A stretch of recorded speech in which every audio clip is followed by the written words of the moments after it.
ikhtitam dulu di tahun ini ya. Biar kita istirahat sejenak. Insya Allah nanti kita lanjutkan di pertengahan Januari, insya Allah. Kitab yang kita kaji, Zubat Khulasati Tasawuf, sebagaimana teman-teman sudah punya sebagian ya. Sebelumnya kita sudah sampai di muqaddimah mengenai alam. Maka sebelumnya, naqra al-Fatihah, kita baca surah al-Fatihah, nuhdiha ila Sayyidina Muhammad sallallahu alaihi wasallam wa Sayyidina al-Mahdi khalifatillah wa Sayyidina Baliya ibn Mulkan al-Khidir alaihi salam wa lil muallif al-Imam Izzuddin bin Abi Salam wa shaykhihi Abil Hasan al-Shadili wa Sultan al-Awliya Abdul Qadir Jilani wa Muhammad Shah Naqshbandi wa Sidi Ahmad Tijani lahumul Fatiha. A'udzu billahi minasyaitonir rajim. Bismillahirrahmanirrahim. Ar-Rahmanir-Rahim. Maliki yaumiddin. Shiratal ladzina an'amta 'alaihim waladdallin. Amin. Nggak bisa di depan aja. Terganggu nggak, Edo? Depan? Aman. Ya, di maju sini aja, hadapnya ke saya. Ya, fadal. Ya, fadal.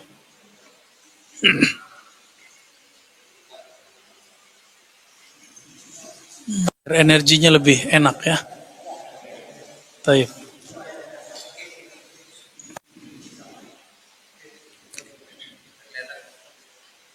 Baik.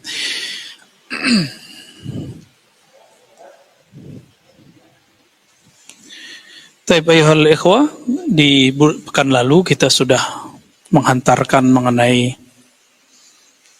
awwalu qadamin rafa'ahu min dari malakihi atau mulkihi ya. Jadi alam pertama yang kita sedang jejaki ini disebut alamul malak. Pengantarnya kemarin. Jadi pengantarnya udah bikin kita mabuk.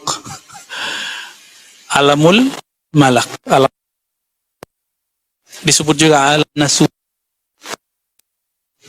Nah, di sini akal bekerja. Alam nasut ya.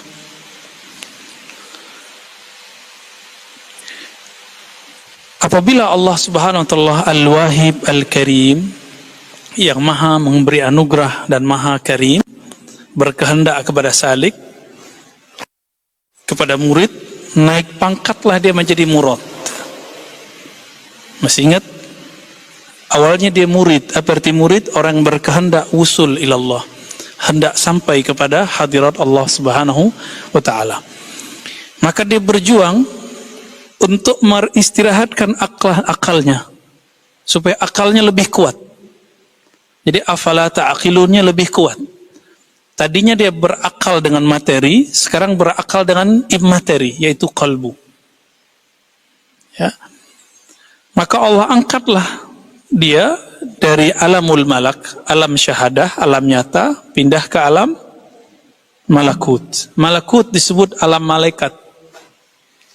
Itu sebabnya Sayyidina Ibn Abbas itu Allah izinkan melihat Jibril 2 kali. Antum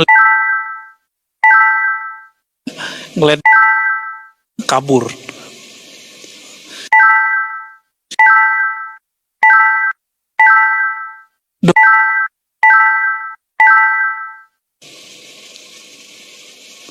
Kenapa para malaikat zikirnya zikir jahar itu? Subhanallah, alhamdulillah, wa la ilaha illallah, wallahu akbar.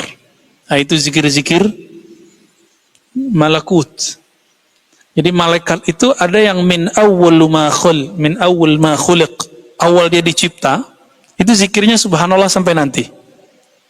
Maka kalau ada orang zikirnya subhanallah bihamdi subhanallah azim, dia sudah meniru malaikat. Gitu. Ya. Itu pegangan malaikat Mikail, junud Mikail ya. Bahkan disebut hamalatul arsh, pemikul arsy. Sering dengar surat Az-Zumar bagian akhir? Ya, hamilul arsh. Itu ada berapa tiangnya arsy? Ya. Malaikat pegang 4, tapi yang paling tengah kita manusia. 1 subhanallah, 2 alhamdulillah, 3 Allah Akbar, 4 la ilaha illallah. Kita yang pegang la haula wala quwata illa billahil aliyil azim. Siapa yang megang ini? Itulah yang disebut al-ghaus. Wali al-ghaus. Inilah yang Nabi katakan, la taqumus sa'ah hatta la yuqal fil ardi Allahu Allah. Kiamat tidak terjadi sampai tidak ada lagi yang membaca kalimah Allah. Di lisannya dia baca la haula wala quwata illa billah, tapi sirnya membaca Allah. Allah. Itu sebabnya hampir semua tarekat sufi punya zikir ini. Zikir disebut Ismul Jalalah. Tapi dalam tarekat Naqsyabandiyah disebut Ismuz Zat bi Ismil Jalalah. Ya. Zikir Ismuz Zat dengan nama Jalalah. Tapi dalam ilmu kerohanian yang khidriyah, Allah itu bukan Ismuz Zat. Ismuz Zat ada lagi yang rahasia. Tapi dia disebut sebagai Ismul Jalalah atau Ismul Azam, nama agung. Siapa yang ingin memuliakan Allah, maka di kalbunya harus ada nama ini. Ya. Maka kita zikir, ya, berapa kali minimal? Awal ketemu saya berapa dulu? 1000, ya kan? Latihan aja. Itu latihan, bukan pembatasan. Aqallu ma yaqra' bidzalika salik. Minimal. Nanti naik 200, 2000, naik 5000, naik bertahap. Karena antum gak mungkin kan khalwat 40 hari. Ya, yang menghidupkan khalwat 40 hari dulu kan Maulana al-Imam Suhrawardi, murid Syekh Abdul Qadir Jilani. Tapi kemudian itu hilang, habis dimakan zaman, dihidupkan kembali oleh Maulana Khalid al-Baghdadi ad-Dimashqi. Beliau menghidupkan. Tarekat beliau Naqsyabandiyah al-Mujaddidiyah, karena beliau mentajrid ditambah khalwat disebutlah Khalidiyah. Ini yang berkembang di hampir semua wilayah Indonesia. Adapun tarekat Qadiriyah wan Naqsyabandiyah, Naqsyabandiyahnya bukan ke Khalidi, tapi cuma sampai Muzhariyah. Imam Khalid tadi juga Muzhariyah. Makanya terjadi konflik antara mereka dulu. Ya, konflik. Kenapa nih Maulana Khalid kok buat arba'in lagi? Bid'ah ini gitu. Dijawablah oleh muridnya, dijawab oleh beberapa masyaikh, dan masalah itu sudah selesai. Ya, di Indonesia, khususnya Sumatera, Banten, itu mereka zikirnya seperti itu. Sampai ke Jawa Timur, saya lihat yang Khalidiyah, mereka punya khalwat 40 hari. Ya. Adapun di Syaziliyah masih, cuma Syaziliyah mereka suhbah lebih banyak daripada khalwat. Ya, sohbah, bersohbah, ngaji, ketemu, khidmat kepada guru, itu lebih banyak. Karena sohbah itu kadang lebih berat daripada khalwat. Kalau khalwat ngurus diri, kalau sohbah ngurus ego, lebih berat ngurus ego. Ya, antum harus nangalin jubah-jubah keilmuannya, gelar-gelarnya, gelar-gelar ilmiahnya, gelar-gelar kiainya, copot semua itu, baru benar sohbahnya. Kalau enggak jadi murid sadik, jadi muridnya murid kazib. Banyaklah murid kazib sekarang ini yang hanya mengikuti kiai, guru, syekh, ustadz, mursyid karena ada hajat dia pada guru itu. Kalau hajatnya selesai dia tinggalin. Ya. Nah, itu alamul malakut. Itu udah tinggi itu ya. Alamul malakut itu mulai dari Baitul Izzah langit pertama sampai Baitul Ma'mur. Jadi udah tinggi. Langit ke-7 sudah. Maka orang ini sudah wali yang tinggi. Jangan macam-macam, ya. Rata-rata mursyid-mursyid antara Baitul Izzah itu sampai Baitul Ma'mur. Rata-rata. Jadi wali-wali yang antum kenal masyhur sekarang fid dunya, belum tentu dia masyhur ke alam setelahnya, ya. Tapi minimal masyhur sampai ke Baitul Ma'mur, namanya disebut-sebut. Nah, itu mereka, ya. Jadi ada yang di langit 1, ada yang langit 2, ada yang langit 3, ada yang langit 4. Itu mereka antri. Kalau selama di dunia mereka riyadhah zikir, lalu dapat ijazah dari gurunya, makomnya baru di Baitul Izzah langit pertama, udah jadi guru. Enggak diteruskan riyadhah dan ma'rifatnya. Jadi enggak cukup riyadhah, ma'rifat yang paling penting. Maka mereka ya nanti kalau meninggal nyari guru lagi di alam barzakh. Kan repot. Apa dalilnya? Dalilnya hadis Sahih Bukhari dan Muslim. Jangankan di alam barzakh, nanti di padang mahsyar orang mencari siapa yang bisa kasih syafaat, cari guru sang maha guru. Datanglah mereka ke Sayyidina Adam. Apa kata Nabi Adam? Saya udah nggak bisa ngajar, nggak bisa kasih syafaat. Datang ke Nuh, kata Nuh, saya nggak juga bisa. Datang ke Ibrahim, Ibrahim bilang apa? Musa, Isa Nabi Muhammad sallallahu alaihi wasallam. Kalau nggak diizinkan Nabi Muhammad, para nabi nggak dapat izin.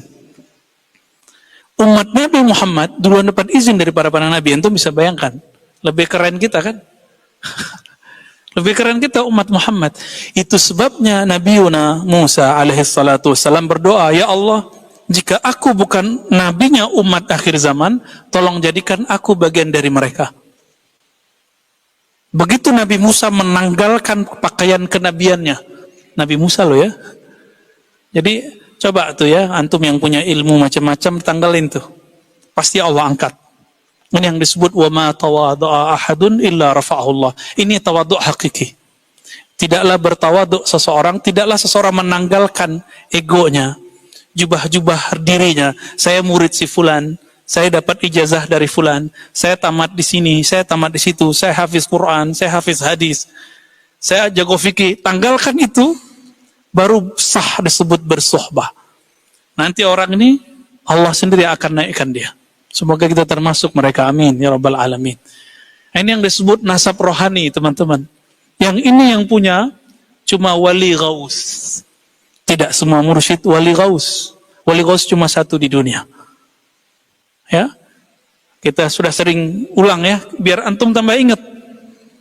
Jadi aulia-aulia itu ternyata per zaman beda kitab, beda cara nyusun strata kewalian.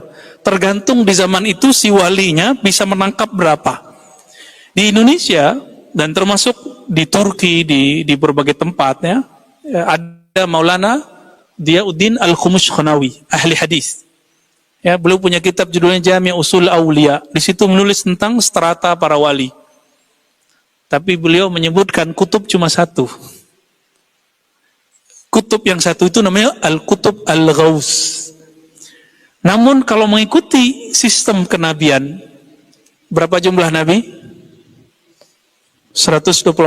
Maka wali Allah ada 124.000 setiap masa. Berapa jumlah rasul?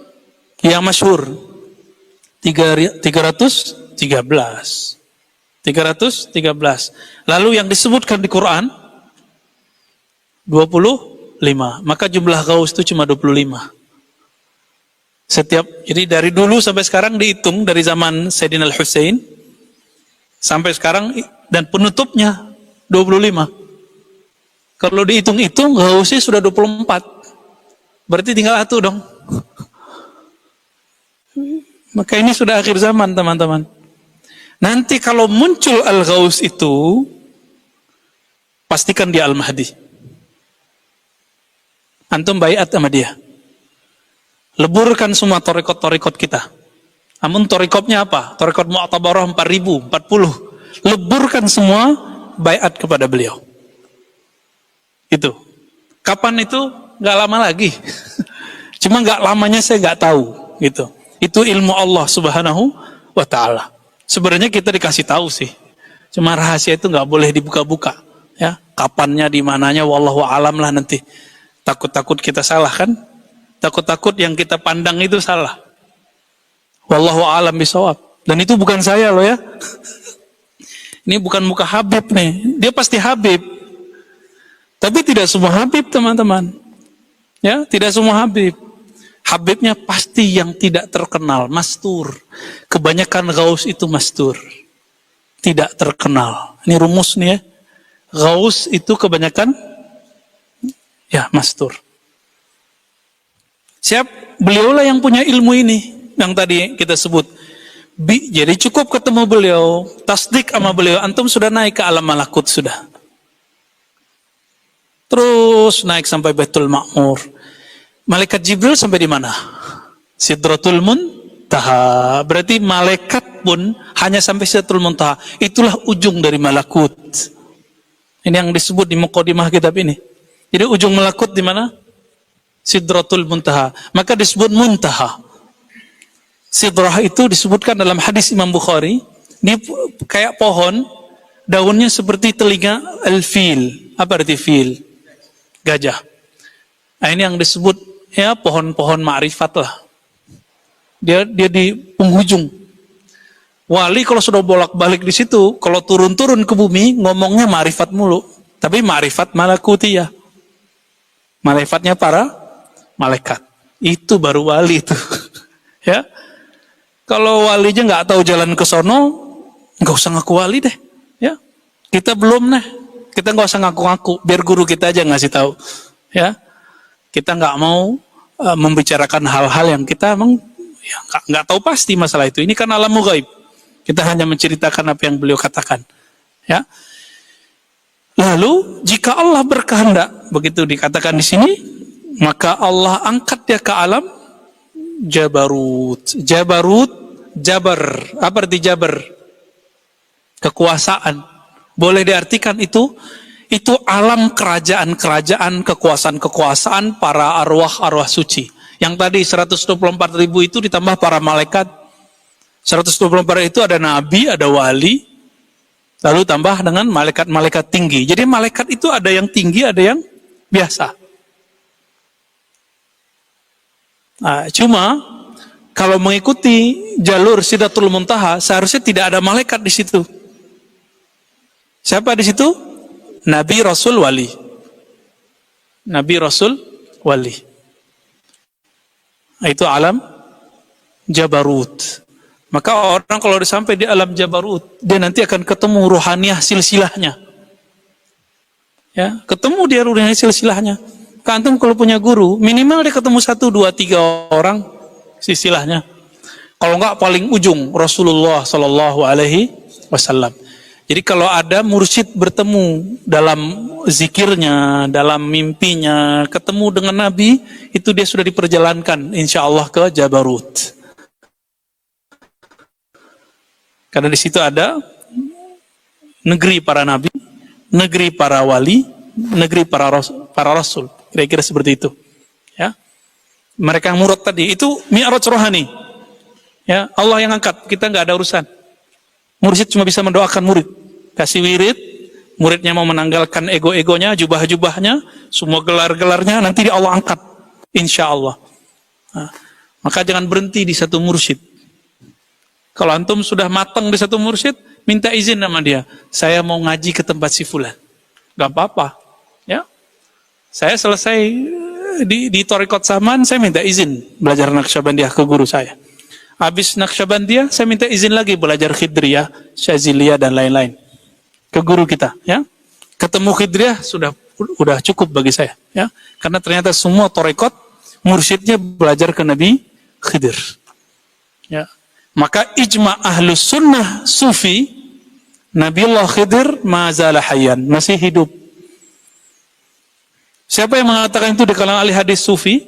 Ibnu Hajar al-Asqalani, Imam Ali Raqi, Imam As-Suyuti. Ya, cukup nggak nih 3 orang nih? Masih kurang cukup? Imam Subki. Subki Tajuddin yang anaknya, Taqiyuddin yang bapaknya. Masih belum cukup? Ibnu Athaillah Sakandari. Masih belum cukup? Siapa lagi? Abul Hasan Asy-Syadzili. Ya. Bahkan di kalangan fuqaha ada Al-Imam Ibnu Hajar Al-Haytami. Tapi beliau mengatakan saya enggak sadar. Dan beliau mengatakan di Fatwa Al-Hadisiyah, akhbarani, ya, saya dikabarkan seseorang ahli zikir, ahli qalbu, bahwa Nabi Khidir mengucapkan salam untuknya. Mungkin enggak? Mungkin, ya. Kalau antum bisa berkoneksi dengan beliau, kadang-kadang ada dengar kalamnya itu, ya. Semoga nanti ketemu dengan Al-Ghausnya, nanti diajarin tuh cara koneksi dengan beliau. Kalau enggak, ya untung-untungan. Jadi mursyid-mursyid di dunia itu berharap ketemu Nabi Khidir. Tapi untung-untungan, teman-teman. Cuma kalau antum ketemu Al-Ghaus, dia bisa atur dengan zikir-zikirnya itu dapat dipastikan ketemu. Nah, semoga kita termasuk orang yang dapat anugerah itu. Amin ya rabbal alamin. Lalu beliau mengatakan, ya, orang-orang di alam Jabarut itu nanti dia mencicipi. Di sini disebutkan ya, syaraban, ya, minuman-minuman Jabarut.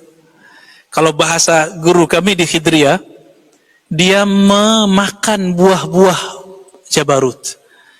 Makanya coba lihat, kenapa ada mursyid Abdul Hasan Syazili nurunin wirid hizib apa tadi yang kita baca pada asar, hizib bahar, ya, ada Al-Haddad, ada Al-Attas, siapa lagi, ada Syekh Abdul Qadir Jilani. Itu mereka nurunin wirid karena mereka mencicipi pohon-pohon dedaunan yang ada di alam Jabarut sesuai dengan teks ini. Ketika dia turun, jika dia ahli kalam, ahli mau'izah, jadinya kitab. Jika dia ahli zikir, maka dia susunlah Hizib Nawawi, Hizib An-Nur, Hizbul Bahar. Itu canggih nggak mereka tuh? Dan mereka dapat izin dari sana langsung dari Rasulullah Sallallahu Alaihi Wasallam, karena Nabi tidak pernah mati. Dalilnya kita sering sebut. Jadi dalilun ala hayatin Nabi Sallallahu Alaihi Wasallam fi alamil barzakh ba'da mautih. Dalil bahwa Nabi masih hidup di alam barzakh setelah meninggal. Apa dalilnya? Dalil salawat. Antum udah hafal kan? Man shalla alayya raddallahu alayya ruhi fa'arudda alaihi salam. Hadis ini hasan. Ya. Yuhdaju kas sahih. Boleh dijadikan hujah seperti hadis sahih. Siapa yang mengucapkan salawat salam kepadaku, maka Allah kembalikan ruhku. Berarti hidup nggak? Hidup. Ya. Lalu aku balaslah salam orang-orang itu. Jadi Nabi hidup di sono. Nah, ini jalan pintas kalau mau ke alam Jabarut itu salawat. Ya. Itu sebabnya semua yang kita izinkan belajar zikir harus wajib bersalawat. Ya, biasanya saya udah kasih angka-angka tertentu ya. 313, 400, 500, itu sedikit. Masyayikh kita 1000, 10.000, itu mah cuma ya, per napas dia. Jadi jangan bangga dulu antum sudah zikir banyak. Santai aja dulu.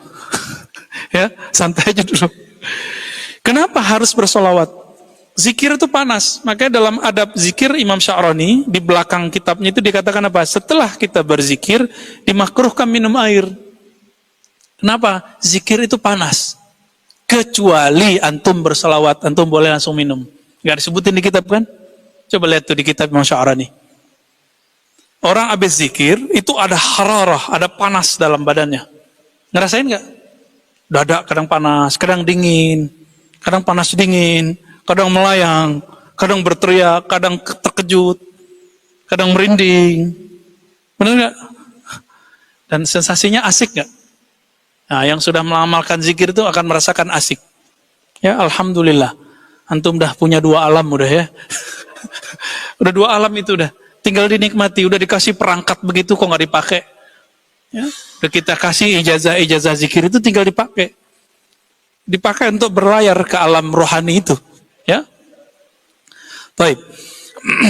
Lalu bagaimana cara dia kembali? Nah, beliau di sini menyebutkan di atas Jabarut ada lagi, tapi sudah nggak ada istilahnya di sini. Kitab Izzuddin bin Abdis Salam. Siapa yang melengkapi istilah ini? Dilengkapi oleh Sidi Ahmad Tijani dalam kitab Al-Faid, Al-Faid Ar-Rabbani, ya, mujallad wahid, 1 jilid, baru dicetak oleh Maktabah Kataniyah. Saya sarankan antum yang jagoan kitab beli, coba cari di Dar Kataniyah, itu banyak. Ya. Terus apa kata beliau? Di atas Jabarut ada namanya apa? Masih ingat kemarin? Lahut, alam ilahiyah. Di situ asma-asma, sifat-sifat itu akan lihat asma-asma ya. Di atas lahut, masih ingat hahut. Berhentilah di situ Sidi Ahmad Tijani. Maka beliau pada Khalifatul Aulia. Beliau khalifah. Sidi Abdul Qadir Jilani gelarnya apa? Sultanul Aulia, masih lebih tinggi. Sidi Abdul Qadir masih lebih tinggi. Jadi Mama Sidi Abdul Qadir Jilani. Ya. Termasuk Syekh Muhammad Bahawi Naqsyabandi termasuk. Ya. Abul Hasan Sazili aja minta izin dulu. Ketika beliau membuat thariqat baru, itu minta izin ke Sidi Abdul Qadir Ar-Rohani. Walaupun kemudian setiap murid thariqat menganggap gurunya paling tinggi, emang harus begitu. Kalau antum nggak usul, murid kalau nggak percaya sama gurunya bisa sampai nggak? Nggak. Sama kita mau belajar Quran, tapi kita nggak yakin guru kita bisa. Ini nggak nyampe-nyampe. Jadi kalau udah ngaji, yakin gurunya ini wasil, gurunya usul. Ditandain dia dapat ijazah dari gurunya, ditandain antum ketika ditalkin zikir ada rasa nikmat dalam kolbunya. Kalau belum, jangan salahkan gurunya, salahkan kolbunya belum bertawajuh kepada Allah Subhanahu wa Ta'ala. Orang rumusnya jelas kok. Ala bidzikrillah tatmainnul qulub. Zikir pasti tenang. Iza dzukirallahu wajilat qulubuhum. Disebut nama Allah, kolbu bergetar. Antum enggak getar, apa masalahnya? Berarti kurang yakin. Karena kurang yakin, enggak tembus getaran itu ke kolbu. Jadi jangan main sembarangan aja kita ya. Wah, ini makom gurunya nggak nyampe, dianya nggak nyampe, gurunya dibilang nggak nyampe. Ini bukan masalah umur. Saya punya guru, dia jadi mursyid umur 19 tahun. Sekarang umurnya udah 70-an tahun, nanti bisa bayangkan udah berapa lama dia pakai zikir itu. Setiap malam dia nggak mau tidur kecuali minimal 5.000 dia khatam, minimal. Belum nanti sebelum subuh dia khatamkan lataif. Belum lagi nanti dia sab'ina alfan min tahlil ya 70.000 zikir la ilaha illallah. Kalau duduk begini dia udah ngelihat antum itu udah gak semua tuh isi kolbunya dia. Cuma sampai di kolbu ruh belum kebaca. Ya, ruh itu rahasia al-ghaus. Hanya al-ghaus yang dapat izin. Baik. Setelah hahut apa kemarin? Hahut itu alam musyahadah. Ini yang disebut al-ihsan. An ta'budallah ka'annaka tarah. Fa in lam takun tarah fa innahu yarak, ya. Itu alam hahut. Ya udah wali besar lah itu, ya. Udah enggak tahu deh namanya apalah. Di atas itu ada lagi, tapi Sidi Ahmad Tijani berhenti di situ. Bukan berarti roh beliau berhenti di situ, tapi beliau berhenti mengistilahkannya, karena bukan haknya Sidi Ahmad Tijani menjelaskan makom setelah itu. Yang menjelaskan wali akhir zaman, ya, apa makom di atasnya. Itu yang sudah kita jelaskan di pekan lalu, ya. Semoga kita diizinkan Allah untuk melewati makom itu supaya kita bisa bertaqarrub kepada Allah Subhanahu wa Ta'ala. Apa kata beliau? Falamma sahha bidzikrihi wa sahha min sakrihi. Ketika orang ini sudah sah dia berzikir menyebut nama Allah, lalu dia bangun dari sakernya. Jadi orang kalau masuk ke alam itu dia saker. Apa arti saker? Mabuk. Dia mabuk. Inilah yang kemudian dibahasakan oleh Maulana Jalaluddin Ar-Rumi. Jadi zikir-zikir itu bagi Ar-Rumi itu sama dengan wine. Khamar, tapi khamar rohani, bikin fly. Orang-orang kalau nggak paham istilah beliau, dikira Jalaluddin Ar-Rumi menghalalkan khamar. Ya, nggak ngerti mustalah beliau. Salaha lisanu ashqihil matrub, ya. Wa qultu fi dzalik. Maka orang begini, ya, barulah dia nanti lisannya, ya, cocok berbicara tentang masalah-masalah ishq. Ini yang kita sebut kerinduan ma'rifatullah. Wa qultu fi dzalik. Lalu beliau ada syair di sini. Teman-teman, ada satu ayat. Ayat itu dijelaskan dalam syair ini. Fazkuruni azkurkum. Fazkuruni azkurkum. Sebut aku sebut engkau. Allah qadim atau hadis? Qadim. Apa arti qadim? La yasbiquhu adam. Yang tidak pernah tidak ada. Oke? Berarti tidak pernah terbayang Allah tidak ada. Allah berubah-ubah enggak? Dulu diam, sekarang ngomong, enggak. Allah itu stabil. Kana alama alaihikan. Dia dulu begitu ya, sekarang begitu. Baik. Ketika disebut fadhkuruni, sebutlah aku, zikirlah kepadaku. Fadhkuruni azkurkum, aku sebut engkau. Duluan kita yang nyebut atau Allah yang nyebut? Secara ayat nih. Secara ayat harfiahnya apa? Kita yang duluan nyebut. Lalu Allah membalas, kan begitu? Ini yang disebut tasbih, menyerupakan Allah dengan makhluk. Hati-hati, ini kena nih akidahnya. Ya, ini yang dibayangkan orang-orang sebelah itu. Kamu zikir nanti kamu diingat Allah. Itu bahasa awam. Ya, Allah itu qadim. Kapan Allah ingat kita? Jika kita ingat Dia. Duluan siapa yang ingat? Allah yang ingat dulu. Karena Allah ingat kita, baru kita ingat Dia. Gitu secara rohani. Maka beruntunglah ini kabar gembira kepada antum yang doyan berzikir. Kapan Allah ingat kita? Saat kita ingat kepada Allah. Duluan Dia ingat kita. Ya, maka kalau kita zikir, Allah, la ilaha illallah, itu Allah lagi ingat kita tuh. Ya. Kapan Allah tidak mengingat kita? Allah lupa nggak? Allah nggak lupa, tapi Allah tidak mau menyebut nama kita. Maka kata zikir di situ artinya menyebut. Allah selalu ingat, tapi Allah tidak mau menyebut kita. Kenapa? Karena kita nggak mau menyebut nama Allah. Ini makna fazkuruni azkurkum. Ingin disebut Allah? Iya. Ingin disebut-sebut nggak? Jangankan itu, antum punya guru aja pengen disebut-sebut nggak sama guru? Punya kekasih pengen disebut-sebut nggak sama kekasih? Coba sekarang berinteraksi dengan Allah itu interaksi kita dengan guru atau interaksi kita dengan kekasih? Tapi ini guru sang maha guru, kekasih sang maha kekasih. Lalu nama kita disebut, seneng nggak? Seneng ya? Yang pernah jatuh cinta, namanya disebut gimana? Apa kata dia? Aku kirim salam buat fulan. Girangnya bukan main. Rasanya bukan duduk di bumi lagi. Inilah yang terjadi pada orang yang sakar. Apa kata beliau? Ana fil mahabbati khatibun makhtub. Dalam bab cinta, kata beliau, aku adalah yang meminang dan yang dipinang. Yang berzikir, tapi yang duluan disebut namanya siapa? Allah dulu yang dulu nyebut nama kita. Wa huwal muhibbu iyaya wal mahbub. Ya, halaman 86.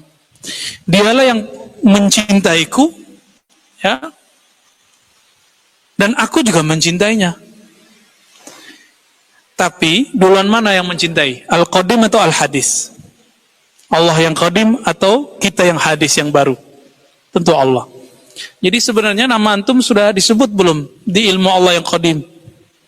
Sudah, ya. Seneng nggak? Ini kalau lagi bab zikir bisa teriak-teriak ini.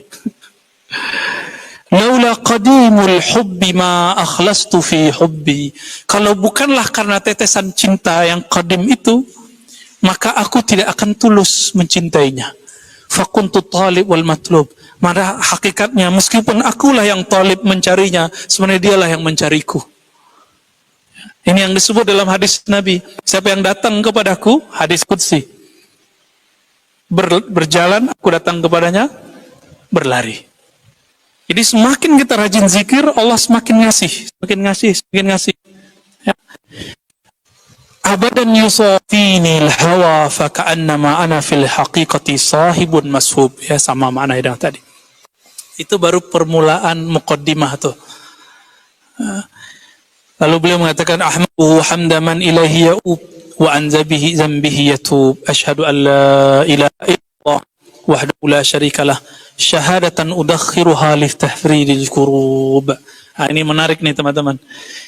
Beliau itu dapat rahasia mengenai pujian. Apa kata beliau? Aku puji ia hamdaman ilaihi ya'ub, dengan pujian karena kepadanya lah kita semua kembali. Wa an zanbihi yatub, dan karena dosanya kepada Allah kita bertobat. Lalu beliau mengatakan, aku bersyahadat la ilaha illallah dengan syahadat udakhiruha. Syahadat ini aku simpan litafrijil kurub, untuk menyelesaikan masalah nanti di akhirat. Jadi syahadat kita untuk nanti. Maka antum, kenapa kita tidak takut lagi, tidak sembunyi-sembunyi lagi ngaji tasawuf? Karena kita sudah melihat betapa dahsyatnya kalimah ini. Ya, orang-orang masih bilang ini, ente nggak takut ntar dibilang sesat sama orang? Ya, masih bilang gitu nggak? Ntar nggak takut gila? Kita ini udah gila dunia, masa nggak mau gila kepada pemilik dunia? Baik. Fi yaumin la syuruqa li syamsihi wa la ghurub. Yaitu pada kalimah ini aku simpan untuk menghadapi hari yang mataharinya tidak pernah terbenam lagi. Hari apa itu disebut? Padang mahsyar. Wa asyhadu anna Muhammadan 'abduhu wa rasuluhu alladhi ikhtarahu min bainil anami khaira mahbub wa ja'ala hubbahu ala khaliqati muftaridan غير ممدوب وصلى الله عليه وعلى آله وصحبه صلاة دائمة لا يوم وعده غير مكذوب. Baik. Jadi ini baru pengantar teman-teman. Jadi pengantarnya sudah bikin kita mabok. Udah mulai masuk ke alam inti. Jadi pengantarnya ini sudah selesai sebenarnya kitab ini udah. Karena dia sudah bicara tentang alam malak, alam jabarut, alam malakut jabarut, udah selesai semua. Tapi dia belum cerita kalau orang masuk ke alam sana, apa yang terjadi padanya? Apa yang terjadi pada orang ini? Nah, jika ada seorang imam seperti Abu Yazid masuk ke alam yang tadi, setelah masuk ke Hahut, masuk ke Bah, sampai kepada Ahud ahadiyah Allah, maka di saat masuk ke Qul huwallahu ahad, apa yang terjadi? Qul huwallahu ahad. Kalau mereka masuk ke rahasia ini, namanya ahad hanya ada dia, nggak ada kita. Di alam itu nggak ada kita. Jadi Abu Yazid ketika masuk ke alam itu apa bahasanya? Bukan subhanallah zikirnya, tapi berzikirnya apa? Subhani, maha suci aku. Karena kalau dia bilang maha suci Allah, musyrik. Berarti ada dua orang. Ada dia dan ada Allah. Apa kata Al-Hallaj? Ma fi jubbati illallah. Tidak ada dalam jubahku kecuali Allah. Kalau dia bilang di dalam jubahku ada Hallaj, musyrik dia. Kenapa? Dia masuk ke alam Ahud. Tapi ini lagi mabuk, nggak boleh dihukumi syariat. Hukum syariat di bawah, di alamul malak.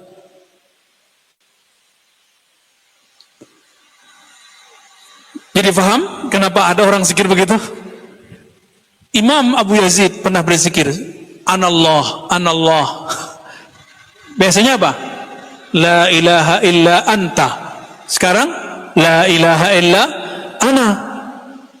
Karena di alam itu tidak ada kecuali hanya Allah. Allah pinjamlah lidahnya hadis Allah qadim. Maka tidak adalah yang hadis itu baru itu dibandingkan Allah yang qadim.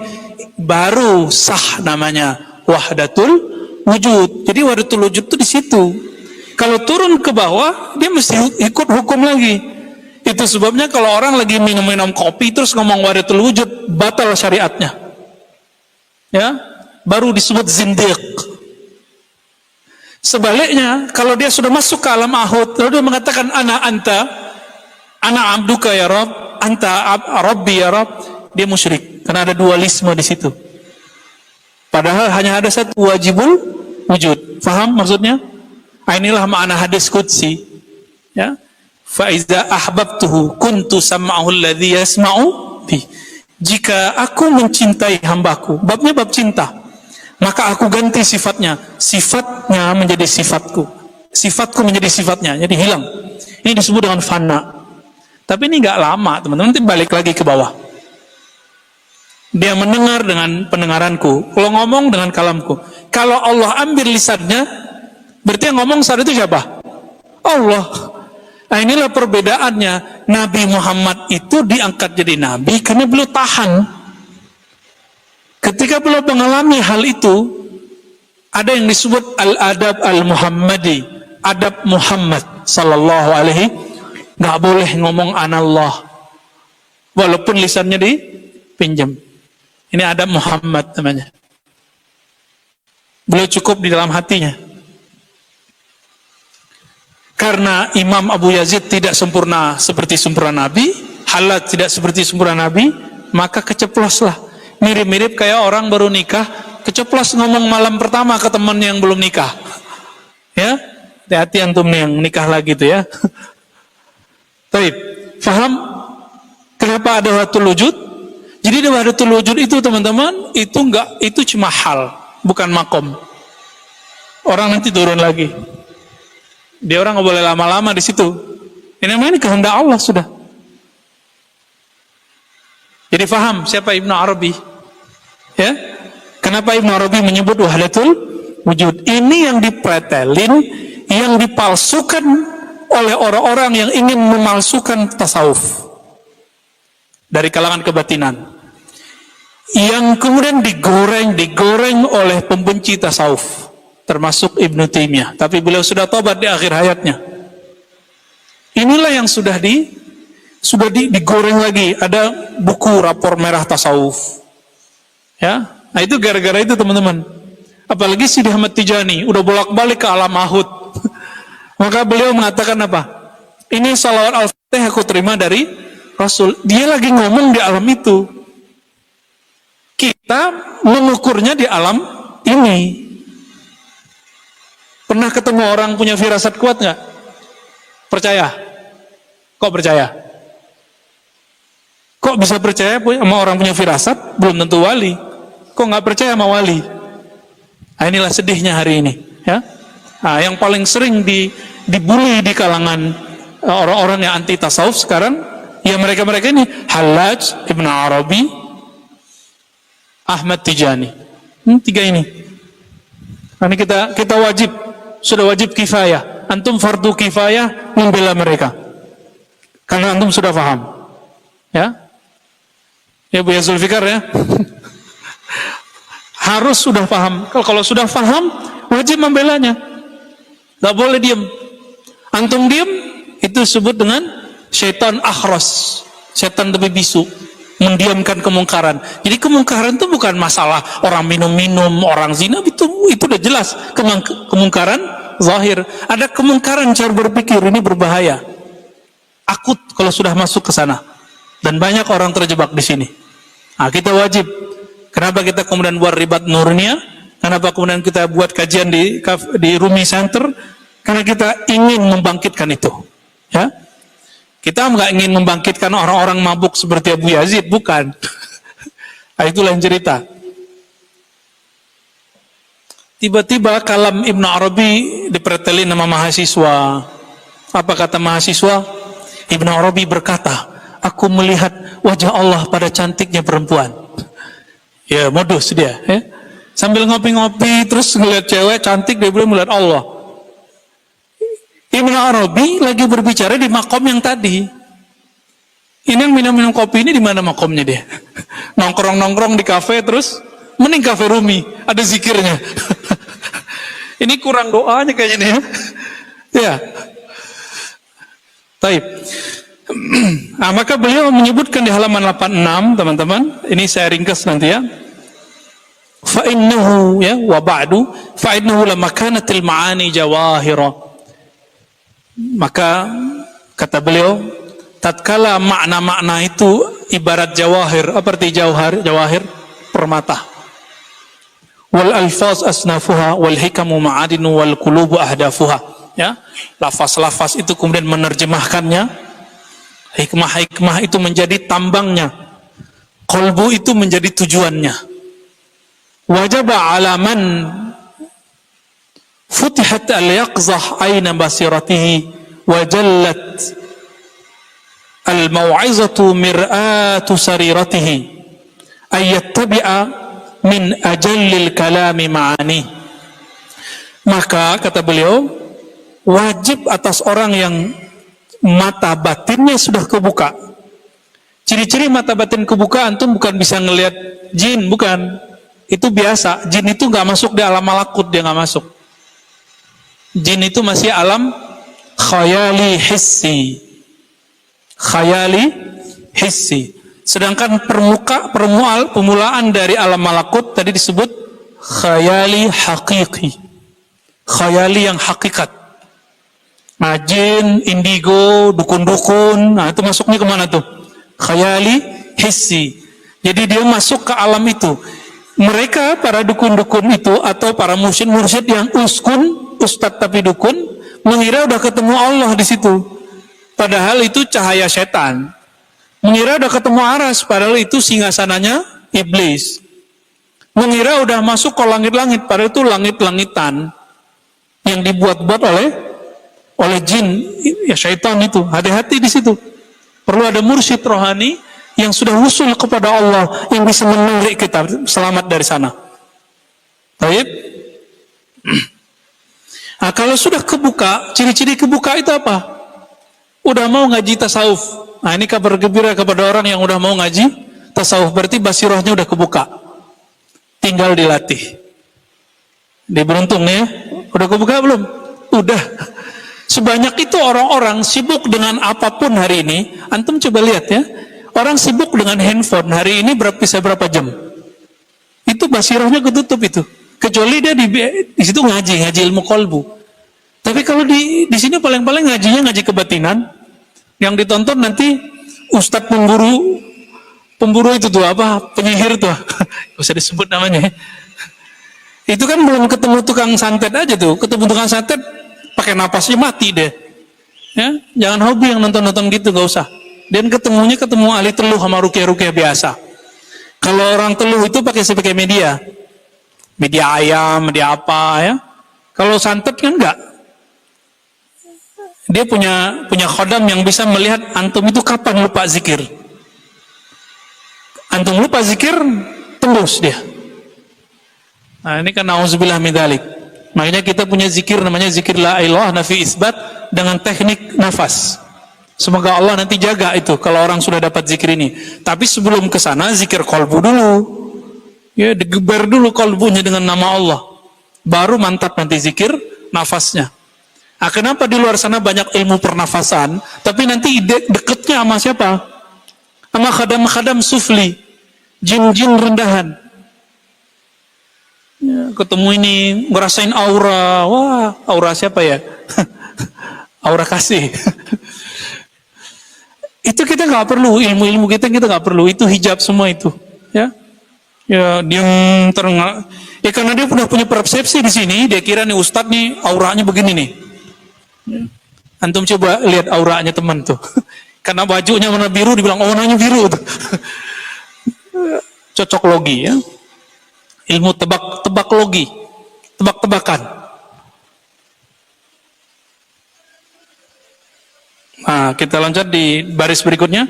Wa inni ra'aitu katsira min al-alfaz qad irtabaka fi aghmadhiha katsirun min ahli al-i'tirad. Saya melihat, kata Imam Izzuddin, kebanyakan orang menggunakan lafaz-lafaz kayak tadi, subhani, tidak ada di jubahku kecuali Allah, kalam-kalam Ibn Arabi, digunakan untuk apa?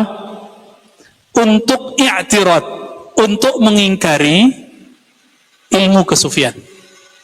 Begitu nggak sekarang? Antum tahu ustadz yang bilang sufi zindik, yang dia pakai standarnya apa? Ya kalam-kalam halaj itu.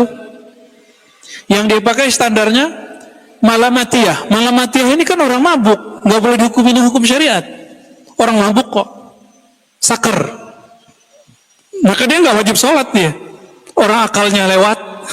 Ya, kita aja tidur mabuk nggak wajib sholat, apalagi mereka. Kayak siapa? Habib Ja'far ya. Bisa apa lagi? Habib Syekhon. Itu wali tapi bukan sufi. Ingat. Dia walinya apa? Ya majzub. Kalau dimasuk ke ruangnya ruang malamatiyah, bukan ruang sufiyah. Jadi jangan disatukan. Ini bukan sufi, tapi itu malamatiyah. Emang dari sananya mereka begitu. Ketika rohnya ditiupkan Allah nggak kasih hijab di kalbunya. Kita kan dikasih hijab akal, maka kita mikir. Akal itu hijab bukan? Coba nih, saya menjelaskan sesuatu, antum mikir dulu bener gak sih? Gitu. Ini hahut-hahut apaan sih? Ada i'tirad di kepala, ada dialog di sini, itu sahih, antum akil. Itu hijab. Tapi hijab ini anugerah. Kalau kita nggak punya hijab, kita nggak mau menikah, nggak mau sekolah, nggak mau ngejar doktor, kan, nggak mau dagang tuh. Antum bisa sajadah aja mulu. Kalau orang yang mahjub itu beda sama kita. Kita kalau ngeliat duit 50.000 sama 100.000 dipilih-pilih yang mana? Pilih yang jujur.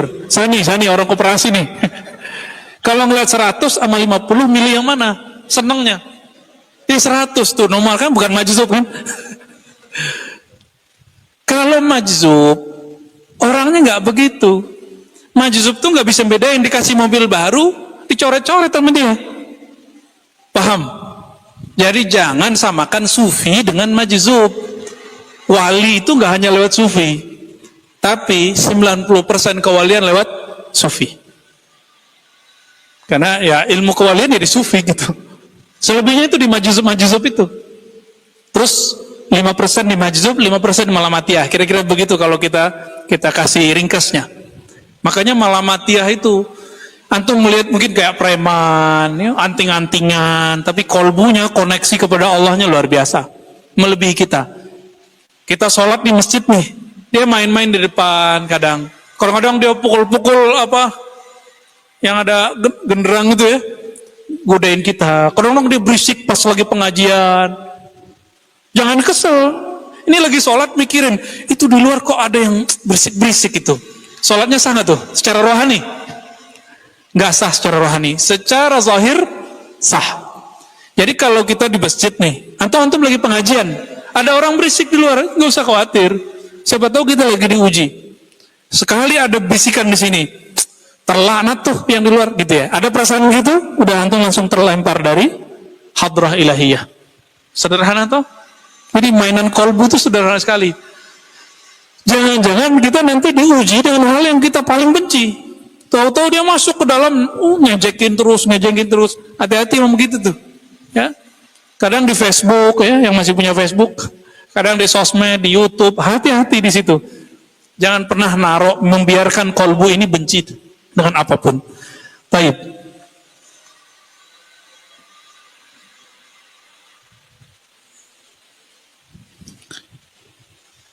Nah, apa kata beliau? Faminhum. Nah, ini yang terjadi di beberapa buku Saudi itu. Antum tahu nggak judulnya, Buya Zulfikar? Yang itu loh, raport merah tasawuf. Bahasa Arabnya apa? Lupa aneh. Ya ada 2 tuh. Di Kuwait sama di Saudi sudah 2 keluar. Dia membantah tasawuf. Dia ambil kalam-kalam sufi dulu dia pretelin dengan makna yang dia mau. Ngikutin imamnya, Syekh Ibnu Taimiyah, yang memahami kalam Ibnu Arabi versi dia, bukan versi Ibnu Arabi. Contohnya Ibnu Arabi cerita tentang maqamul hairah.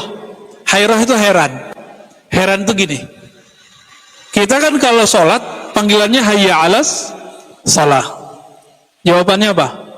La haula wala quwwata illa billah. Ayo sholat, jawabannya tidak daya upaya untuk sholat kecuali dengan izin Allah. Berarti antum bisa takbir, bisa ruku, bisa sujud, itu karena izin siapa?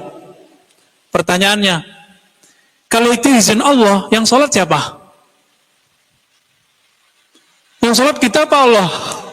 Nah, ini namanya hairah. Kalau saya katakan yang sholat Allah, Allah kan qadim. Allah nggak mukallaf, nggak dapat perintah. Kalau kita bilang kita yang sholat, kita sholatnya karena izin Allah. Apa kata Ibnu Arabi? Saya bingung ini. Ini disebut maqamul hairah. Ibnu Taimiyah dia nukil itu, dia bilang ini Imamul Ittihadiyah, Imam Ittihad, bilang bersatu sama Allah. Dia giring teks ini teks lagi mabuk. Dia giring ke alam syariat, ke alam hukum fikih, nggak nyambung, ke alam akidah, nggak nyambung. Nah, ini yang disebut oleh beliau, faminhum, di antara mereka man alladzina yuharrifuna al-kalima an mawadhi'ihi, yang memutarbalikkan kalam sufi bukan pada jalur yang dimaksud oleh sufi. Wa qad ajiza katsirun an halliha li'ajzi mahalliha. Memang diakui, jadi beliau sendiri mengakui. Ini sufi-sufi ini kan nulis buku Kalau udah jadi buku siapa aja bisa baca toh? Nah ini masalahnya. Karena udah jadi buku, pembenci sufi bisa baca, pencinta sufi bisa baca. Ini masalahnya. Karena Ibnu Taimiyah itu tinggal di Damaskus, Ibnu Arabi terakhir, maka dia bisa baca teks Ibnu Taimiyah. Walhasil apa yang terjadi? Dia terjemahkan teksnya Ibnu Arabi sesuai pemahaman dia. Jadi yang salah siapa? Yang salah paham, ya. Lalu beliau mengatakan faminha ma jaa fil ayat wal akhbar masyhura wa ma jaa fil atharil ma'thura wa misalu ma jaa fi saril khabar sahih. Ternyata masalah ini bukan hanya dari kalam sufi, bahkan kalam ilahiyah pun mereka salah pahami. Kalam Nabi pun juga mereka salah pahami, ya. Ada hadis qudsi misalnya. Hadis ini secara ilmu hadis dhaif, tapi secara ilmu rohani sahih. Maknanya sahih. Apa kalamnya? Ma wasi'ani samai wala ardi, innama wasi'ani qalbu 'abdi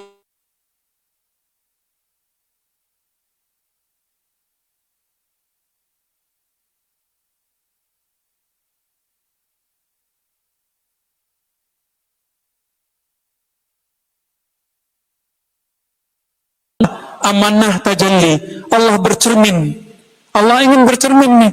Langit tolak, gak sanggup ya Allah. Gunung tolak, gak sanggup ya Allah. Itu gunung yang antum daki-daki itu gak sanggup tuh menerima tajalli Allah.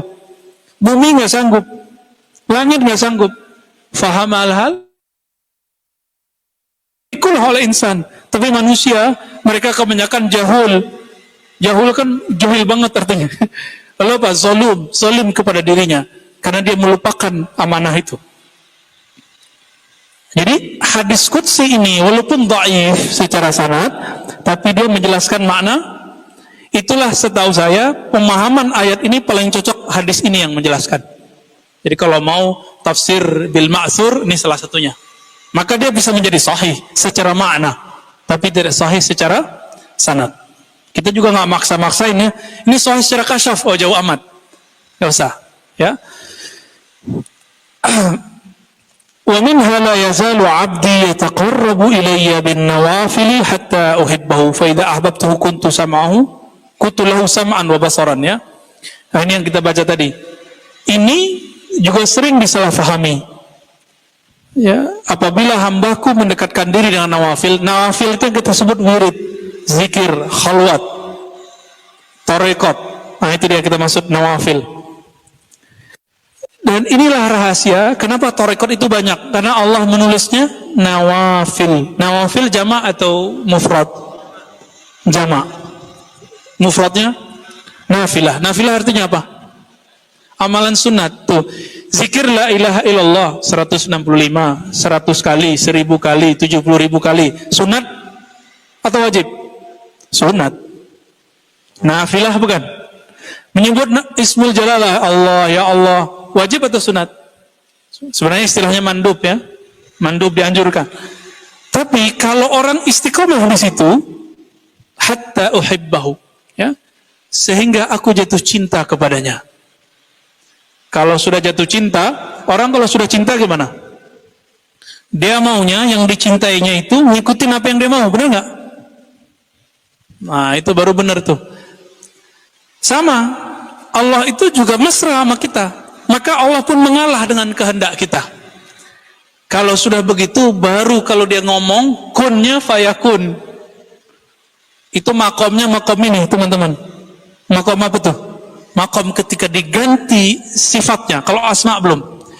Itu sebabnya orang yang jago zikir, dia baru jago berdoa. Tapi kalau yang sudah diganti sifatnya oleh Allah, apapun terbersit di kalbunya, jadi. Itulah Rasulullah, itulah Ahlul Badar, itulah para kutub, itulah para abdal, wali-wali Allah yang tinggi. Nah, kalau kita biasanya dikasih ahwal, antum nggak dikasih makom, ahwal paling-paling. Kadang-kadang suatu saat lagi kepepet, hatinya berbicara, kejadian. Saat itu dipinjam kalbunya jadi kun, lumayan jalan-jalan sesekali. Itu alam rohani itu. Di mana dia? Di dalam diri kita nggak? Jadi sebenarnya alam-alam tadi itu ditemuinya di dalam diri sendiri. Wa fi anfusikum afala tubsirun, ya. Maka dalam beberapa riwayat kata beliau ada fuad, ada lisan, ada yad. Nah, kalau ada lisan itu yang sebut kun tadi. Terus ada hadis yang sahih. Ana jalisun man dzakarani. Aku adalah jalis. Apa arti jalis? Teman duduk orang yang menyebutku. Jadi antum kalau sudah berzikir kepada Allah itu udah sama kayak di depan Ka'bah. Tapi jangan salah faham, bukan berarti kita sedang di depan Ka'bah. Nah, disinilah murid-murid kadang salah faham, dikira kalau sudah zikir A udah sama kayak tawaf. Inilah kesalahan beberapa murid-murid yang meriwayatkan kalam Sidi Ahmad Tijani. Ya, Sidi Ahmad Tijani ngomong, sholawat ini sama dengan begini-begini, ya. Tapi sama itu bukan berarti benar-benar di sana gitu. Baik. Begitu juga hadis, ya, hadis qudsi, man taqarraba minni shibran taqarrabtu minhu zira'an. Kemudian ada wa huwa ma'akum ainama kuntum. Ya. Ini disebut dengan lafzul ma'iyyah. Ada hadis tajiduni indal munkasirati qulubuhum min ajli. Kamu akan menemukan aku di sisi orang yang kalbunya munkasirah. Apa arti munkasirah?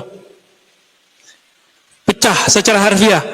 Maksudnya gini, kalau ada orang kena musibah lalu kepepet, itu hatinya gimana? Lagi galau atau stabil? Galau. Di saat itu dia minta kepada Allah, itu kalbunya munkasirah. Sufi itu kalbunya tiap hari munkasirah. Itu bedanya sama. Jadi tidak semua orang tarekat itu sufi. Kayak kita-kita ini belum berhak disebut sufi. Ya.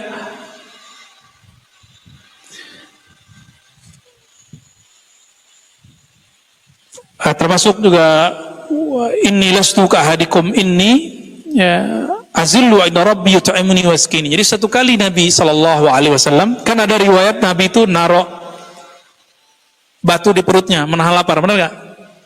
Tapi Nabi mengatakan di waktu yang lain, ketika sahabatnya tidak makan, beliau kasih kepada sahabat. Lalu Aisyah bertanya, "Wahai Rasulullah, bagaimana dengan engkau?" Jawaban Nabi, "Aku diberi minum oleh Allah dan diberi makan di sisi Allah." Itu makan apa tuh? Itu yang sudah antum cobain tuh, ya. Zikir la ilaha illallah, kenyang. Ada teman kita zikir Allahu Samad kenyang dia. Nggak nafsu lagi mau makan. Tapi kalau tiap hari begitu repot juga. Ya. Nggak mau kerja ntar, ya. Jadi kenapa Allah kasih kita lapar? Supaya kita mau kerja. Baik. Adapun dalam asarnya ulama-ulama, ya, tadi yang kita baca, ya, ma fi jubati ilallah, ya, subhani ma'az masyani dan lain-lainnya. Maka teman-teman dimulakan Allah. Jadi kitab ini tujuannya apa? Untuk menjelaskan kalam-kalam yang tadi, bahwa kalau orang sudah sampai tembus, cuma beliau nggak tahu istilahnya. Di zaman itu belum ada ulama yang mengistilahkan sampai ke makom ahud itu, ya, alam ahud, belum ada. Hatta Ibn Arabi belum pernah. Ibn Arabi cuma bilang ahadiyatihi, keahadiahnya Allah Subhanahu wa ta'ala. Baik.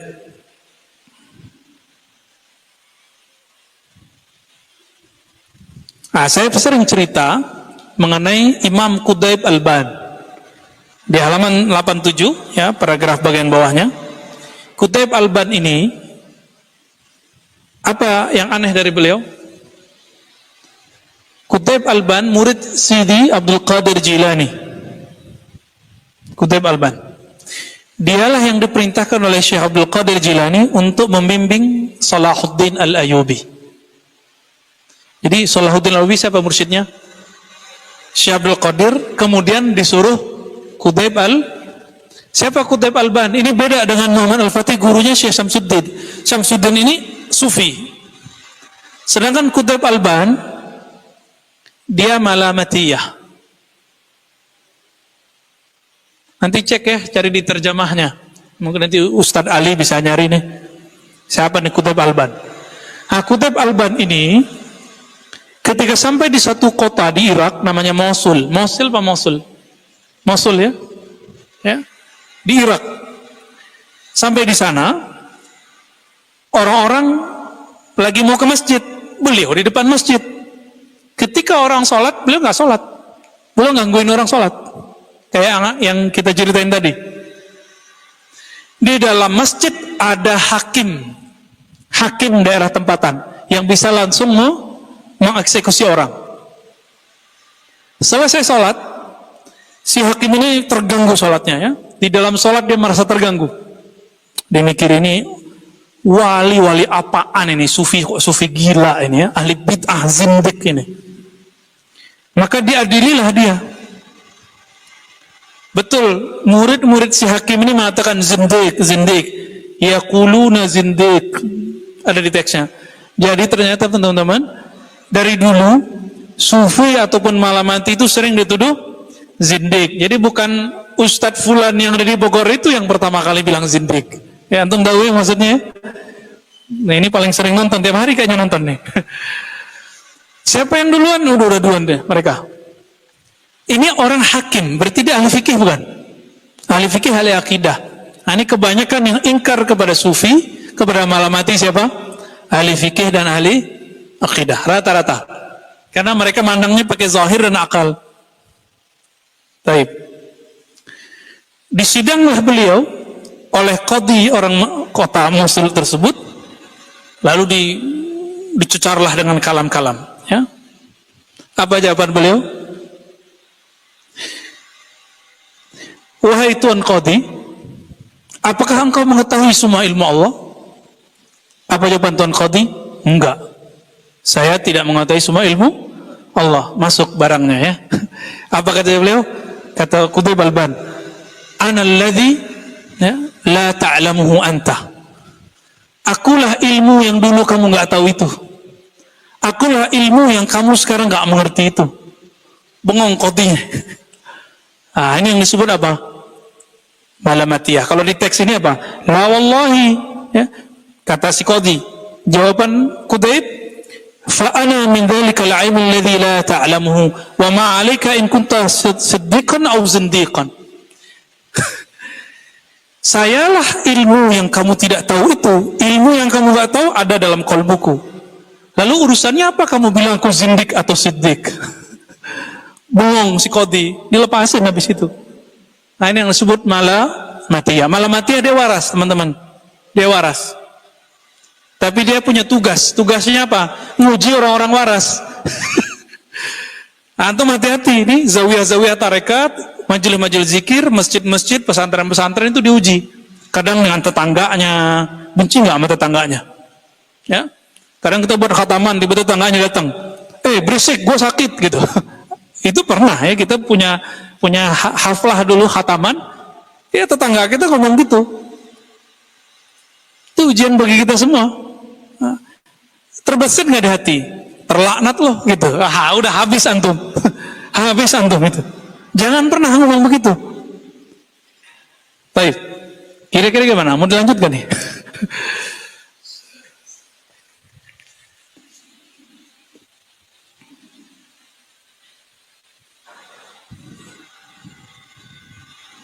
Nah, kalam-kalam seperti ini, ada yang menerimanya dengan inkar, ada yang menerimanya dengan qalbun salim.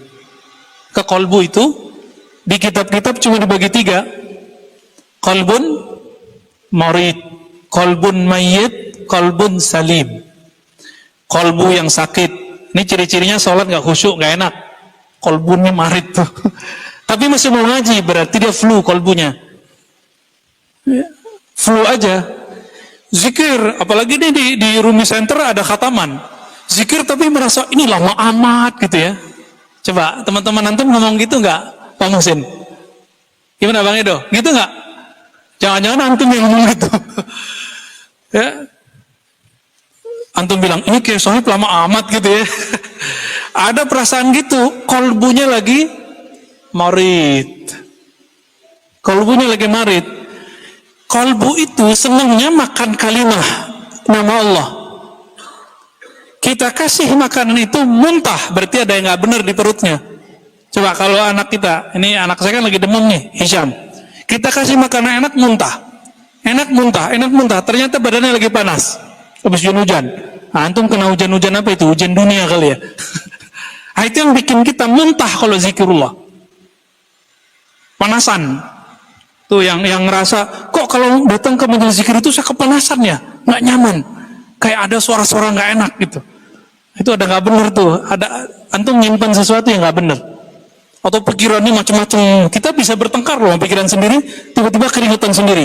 AC-nya kenceng, kipas anginnya mantap, tapi kita masih keringetan. Nah, itu gara-gara itu ya, karena masalah tadi. Nah, itu qalbun marid. Saya mau tanya, antum kalau sakit datang ke dokter nggak? Kalau ada orang sakit nggak datang ke dokter, dia bilang tunggu aja Allah yang nyembuhin, itu waras nggak? Itu tawakul atau kasul? Orang tawakal atau lagi orang males? Atau nggak punya duit? Yang benar gimana kalau sakit? Wajib ke dokter atau sunat? Hukum berobat tuh. Sakit, antum sakit berobat hukumnya wajib atau bukan? Wajib, kan perintahnya jelas. Tadawu ibadallah, berobatlah wahai hamba Allah. Lalu ada orang sakit nggak mau berobat, berarti dia nggak tahu kewajibannya. Ini yang disebut zalum, itu yang disebut dalam surah Al-Qasas tadi. Benar Al-Qasas ya? Ya. Dia zalim sama dirinya. Baik. Kalau qalbun salim ditandai kalau zikir nyaman. Al-Ahzab ya, akhir surat Al-Ahzab, inna aradnal amanat ya. Kami tawarkan amanah kepada langit bumi semuanya, mereka abaina, mereka enggan, lalu dipikullah oleh manusia. Surat Al-Ahzab ya, 88 ya. 72. Taib. Teman-teman yang melakukan Allah, kalau qalbun salim, ini kalbu orang yang mukmin muttaqin.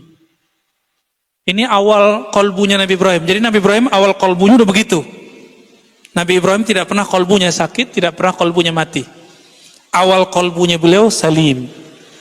Salim ini nanti ada tingkatannya ke atas. Di lain waktu nanti kita jelaskan. Masih ada lagi di atas. Di kitab-kitab cuma 3. Tapi kalau oleh wali-wali Allah akhir zaman itu mereka jelasin itu. Ada lagi di atasnya. Ya, sama kayak martabat 7. Dia kan cuma sampai insan kamil. Tapi kalau wali akhir zaman, dia ada terusannya tuh. Sampai 10. Bahkan 11. Baik.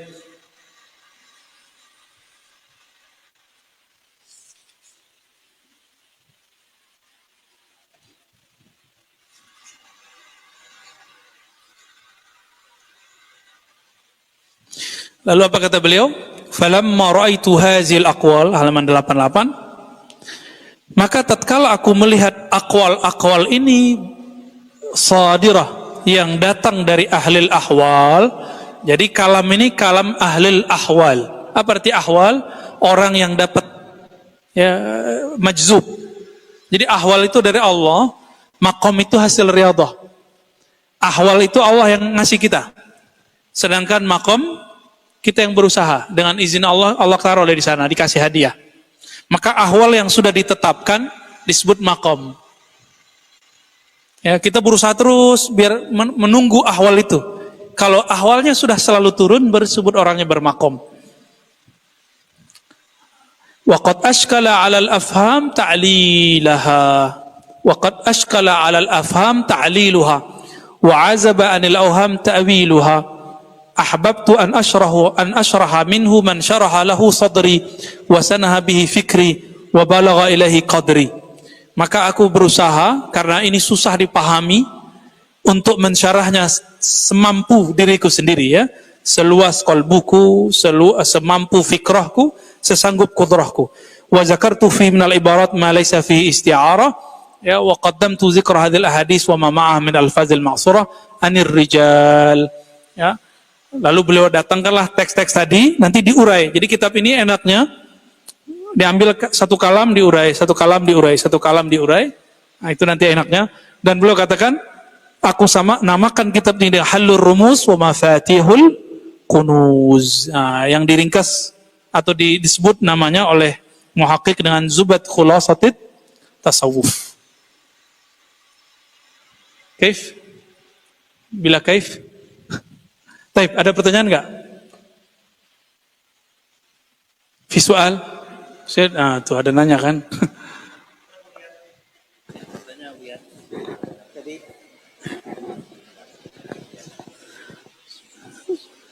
Bismillahirrahmanirrahim. Izin bertanya Buya. Tadi Buya menyampaikan dan menerangkan kepada kami bahwa kita ini kan wajib berwirid dan wajib bertariqah. Ada tadi istilah Buya, wajib kita berwirid atau melaksanakan wirid dan bertariqah tadi Buya. Dimohon penjelasan Buya dua kata ini Buya. Demikian dulu pertanyaan. Ya, berwirid dan bertariqah tadi Buya. Biar mantap Buya. Ya. Taib. Terima kasih Buya. Kalau kita belajar hukum yang zahir disebut bersyariat. Sebenarnya semua itu syariat. Ada syariatnya zahir, kita sebut syariat. Ada syariat menjalankan isi perintah hukum itu disebut dengan tariqat. Lalu ada faham yang muncul ketika kita belajar dan mengamalkan syariat itu, namanya hakikat. Faham itu membuahkan sebuah pengetahuan rohani, dinamakan dengan ma'rifat. Semua itu syariat. Disebut syariat tariqah, syariat hakikah, syariat ma'rifah. Tapi karena istilah ini sudah baku, maka tidak masalah. Lalu gimana dengan orang yang mengatakan, di masa Rasulullah enggak ada tuh syariat, tarekat, hakikat, ma'rifat? Jawabnya gimana? Dia ahli apa? Kita tanya dulu. Kalau dia ngaku ahli hadis atau mengaku manhaj sunnah, dia ustadz sunnah nih. Ya udah, kita tanya lagi. Di masa Rasul ada nggak hadis sahih, hadis dhaif, ada nggak di fikih? Kita tanya. Hukum di masa Rasulullah ada kan? Mubah, makruh, mahzur atau muharram. Ada nggak? Nafi. Terus siapa yang buat itu? Ulama. Sama. Ini juga dibuat ulama kok. Gitu. Apa perbedaan antara wirid dengan tariqat? Tariqat itu kurikulum. Contohnya, kurikulum tarekat Naqsyabandi, kurikulum tarekat Syazili, kurikulum tarekat Qadiri. Itu kurikulum doang. Kurikulum itu hebatnya di kurikulum atau hebatnya pada syekhnya. Kalau ada sekolah yang keren itu sekolahnya, bangunannya, atau yang keren itu mursyidnya, gurunya. Gurunya ya. Sepakat? Ya. Jadi tidak ada namanya tarekat A lebih tinggi dari tarekat B. Yang ada mursyid A ngajarnya lebih keren daripada mursyid B gitu. Paham? Jadi ketika Bahauddin Syah Naqsyabandi mengatakan tarekat kita adalah akhir dari semua turuk. Maksudnya apa? Semua tarekat di luar zikirnya zikir jahar, penutupnya zikir khafi. Talqin pertama sih tarekat Naqsyabandi zikir khafi, Allah dalam kalbunya atau hak, tergantung, atau hu ya. Tapi dalam kalbu. Kalau udah selesai kurikulum zikirnya Naqsyabandi, ditutupnya pakai zikir apa? Tahlil pakai lisan. Berarti akhir dari tarekat Naqsyabandi, awal dari tarekat yang lain. Jadi itu masalah kurikulum, bukan masalah ini lebih afdal dari itu. Jadi yang masalah itu gurunya. Gurunya, ini sama nih, orang Padang punya warung Padang, rumah makan Padang, sama-sama rendang. Rumah makan sederhana sama rumah makan apa lagi? Pagi sore itu pagi sore ya masih ada ya. Alhamdulillah. Sore ini nggak ada tuh yang datang ya. Itu rumah makan sama-sama buat rendang, tapi rasanya beda nggak? Sama-sama buat daging apa namanya? Cincang. Rasanya beda? Beda. Sama-sama teh talua, beda. Kopi, ini kan ada kopi gerumi nih. Terus saya buat kopi, beda nggak hasilnya? Beda nggak hasilnya? Beda. Bentuknya sama. Kopi kalau diolah ya begini bentuk kalau dikasih susu, bener nggak? Kasih susu, kasih gula, bentuknya sama. Kok dicoba ini kepahitan, ini kemanisan, ini enak. Nah ini tergantung gurunya. Nah guru itu ada yang dia mau hebat sendiri, dia nggak izinin orang lain. Ada yang sifatnya dia kaderisasi, dia kaderlah orang-orang banyak-banyak. Nih tipsnya kalau mau nalkin orang, nih tipsnya kalau mau ngajarin orang. Maka banyaklah asistennya. Namanya franchise. Ya banyaklah cabang-cabang itu ya. Kira-kira begitu teman-teman. Ketika sudah bertorikot, dikasihlah sebuah wirid. Apa arti wirid? Zikir yang dirutinkan. Orang yang sudah rutin berzikir, itu namanya berwirid. Nah, ciri-ciri orang berwirid itu, kalau ketinggalan dia kodok. Nah, ini antum kalau malam tadi belum lengkap nih zikirnya kemarin, dikodok nggak hari ini? Atau besok, harus dikodok. Karena itu latihan kolbu. Kayak gini, kita punya PR di sekolah kemarin. Terus kita nggak buat. Pekan depan kita masuk, pura-pura bego aja. Nggak ada gitu. Bisa nggak begitu? Nggak bisa. Tiba-tiba antum ditendang nanti. Nah inilah kejadian pada murid-murid yang tidak mau bersuluk dengan benar. Lama-lama dia turidho anil hadrah. Ya, dia dilempar dari hadrah ahli zikir. Sama nih, suka bolos di kampus. Tahu-tahu udah lewat semester. Nggak usah lewat semester deh. Kalau udah nggak hadir 4 kali gimana? Nggak boleh ikut ujian. Kira-kira begitu. Masa wirid akal bernama kuliah, baca buku, diskusi, itu demikian ketatnya. Ketika bertorikot antum nggak ketat. Kampus itu yang bagus bangunannya atau dosennya? Dosennya. Kiainya kampus UIN sekarang siapa? Pak Azumedi Azra gitu ya. Pak Fulan. Tergantung ilmunya ilmu apa. Sama, suatu tempat itu mesti ada pilar-pilar itu. Pilar ahli zikir, pilar ta'lim. Syukur-syukur bisa dua-duanya. Ya, syukur-syukur. Ya. Apalagi? Mafhum ya? Alhamdulillah. Gimana? Kalau banat mau tanya boleh bil kitabah.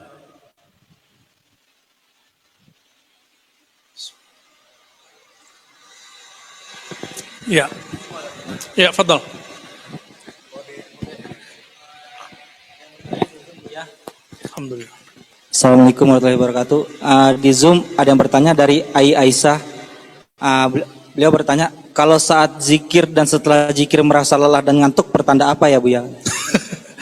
Zikir terus merasa lelah dan ngantuk. Itu pertanda banyak makan. Ya. Sederhana aja. Itu sebabnya orang kalau mau wiridan atau mau khalwat, itu salah satu yang dikurangi adalah makan. Jadi saran saya, antum kalau mau zikiran malam, itu makannya kalau bisa sebelum maghrib. Kalau udah makannya malam, kayak ini kan ntar makannya pasti malam nih. Ya udah berarti antum zikirnya nanti ba'da subuh. Ya. Karena dan jangan lupa witir ya. Biasanya karena makan banyak. Jadi kita punya kaedah man kasura akluhu kasura naumu. Yang banyak makannya, banyak tidurnya. Itu udah rumus. Kalau secara kesehatan, tanya ke teman-teman yang ahli kesehatan, kita kalau makan kan masukin glukosa, gula. Maka orang gula itu suka ngantukan, benar nggak? Antum kan manis, nggak usah banyak-banyak gula deh ya. Tapi kalau ngantuknya ngantuk yang disebut man ra'ani fil manam, yang disebut masuk ke alam trans, nah itu beda lagi. Ada bab khususnya, an-naumu fi dzikr, bukan an-nu'as fi dzikr, itu dua hal yang beda. Ngantuk dalam berzikir itu akibat makan. Ada yang kedua, an-naumu fi dzikr, itu beda. Kalau tidur dalam zikir itu anugerah. Karena orang kalau bisa tidur dalam zikir, itu lagi dapat anugerah rohani dari Allah. Dia zikir, kolbunya ngerasa hidup. Tapi kata orang dia ngorok. Pernah ngalami gak? Coba tanya sama pasangannya kalau punya pasangan. Atau sama temennya yang satu kosan. Ya kita kata dia ngorok. Tapi kita ngerasanya zikir. Pernah ngalami itu, antum dapat anugerah. Ya, itulah yang disebut dengan, baru faham ayatnya, alladzina yadhkurunallaha qiyaman wa qu'udan wa ala junubihim. Kalau orang yang tidak faham, junubihim itu diartikan sebelum tidur. Kalau bagi ahli zikir, itu zikir saat tidur.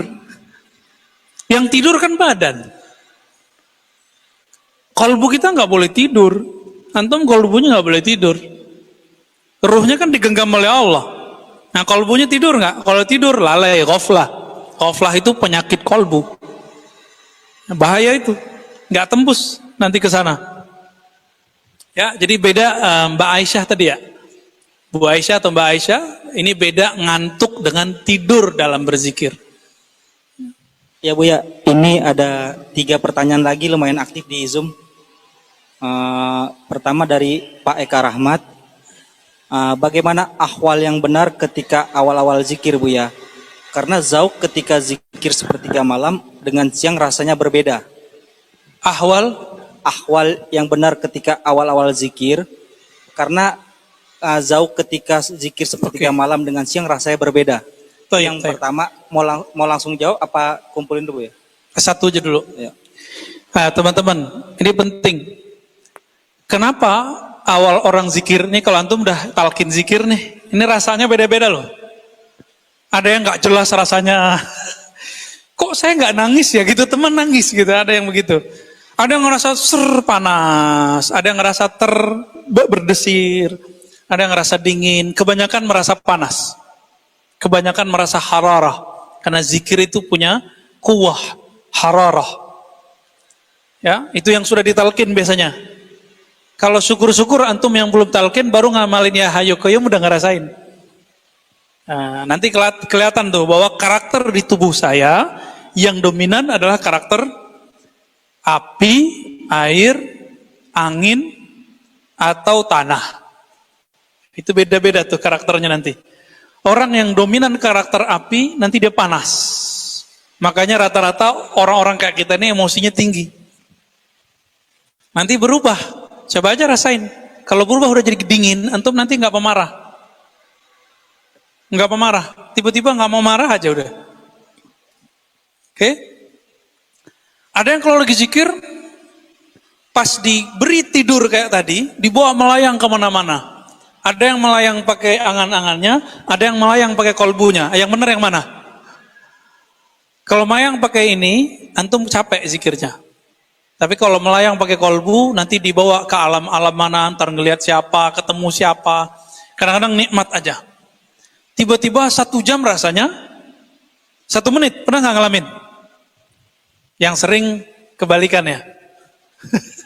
2 menit rasanya 2 jam, itu yang sering ya. Kenapa itu beda? Karena di tubuh kita memang ada. Ini yang disebut dalam Al-Quran, bahwa kita ini dicipta ada dari kal-fakhar gitu ya. Bahwa anasir tanahnya tanah bakar, tanah kering. Ada yang tanah liat, ada yang tanah humus. Ada yang disebut min ma'in mahin. Air. Makanya orang-orang zikir dia ngerasa kayak tubuhnya ini tiba-tiba jatuh aja gitu. Nah, itu tanah biasanya. Ya, kenapa itu terjadi? Nah, ini dipertegas oleh Allah Subhanahu wa taala. Ala bidzikrillah tatmainnul qulub. Ada yang merasa kalbunya tenang. Ada yang wajilat, kalbunya bergetar.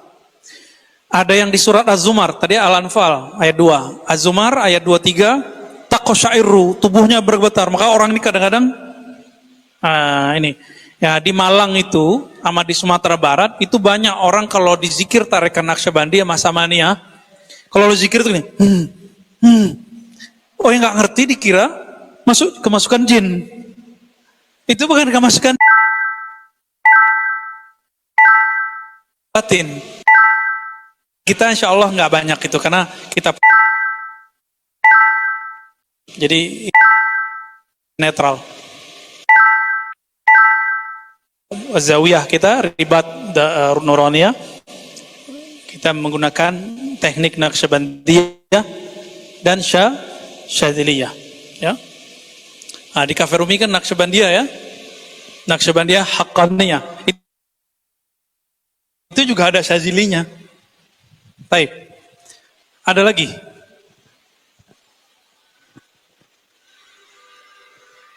Ada Buya, ada sekitar 1, 2, 3, ada 4 pertanyaan Buya.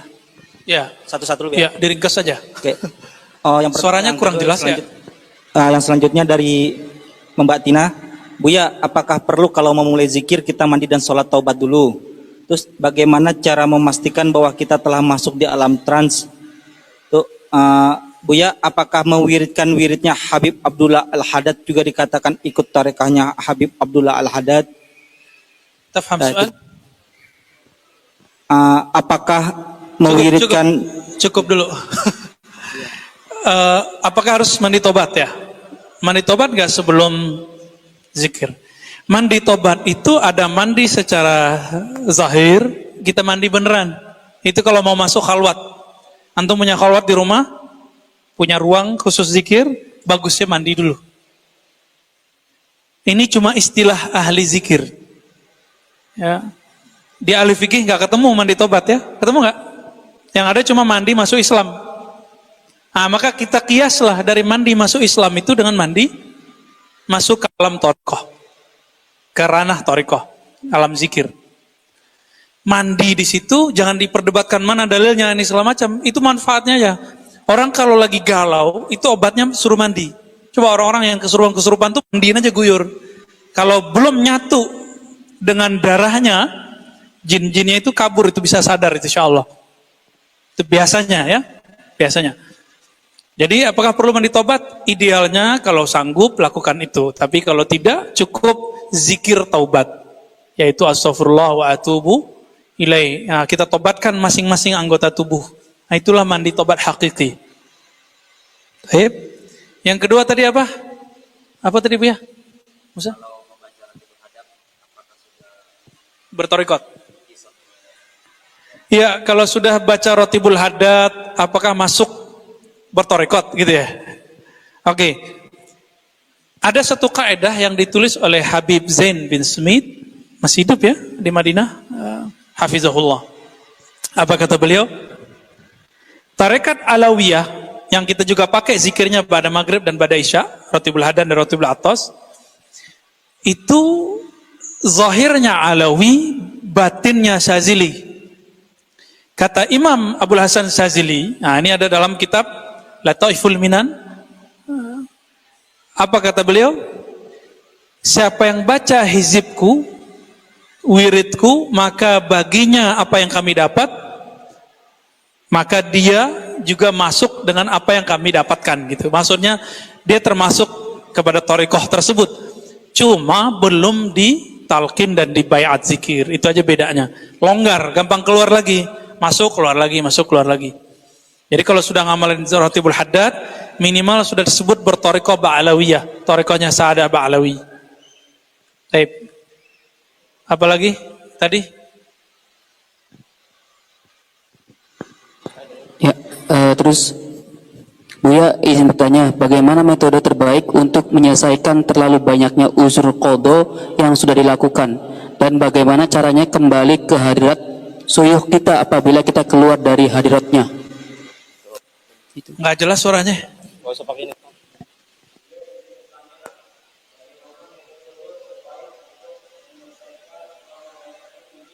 Trauma. Oh, orang uzur.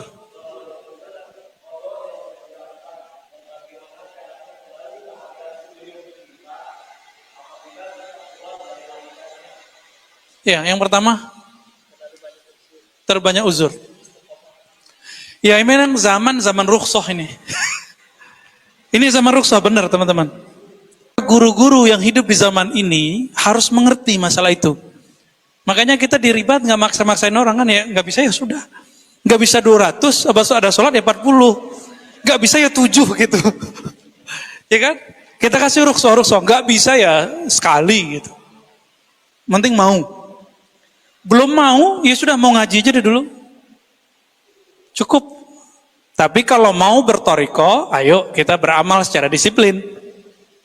Jadi bayat itu teman-teman sama dengan kontrak belajar. Itu yang disebut bayat. Di ribat kita nggak buat bayat, kita cuma buat talqin. Karena talqin itu inti dari bayat. Jadi antum nggak perlu sumpah setia sama kita. Nanti sumpah setianya Imam Mahdi aja, ya. Sama saya nggak pantas,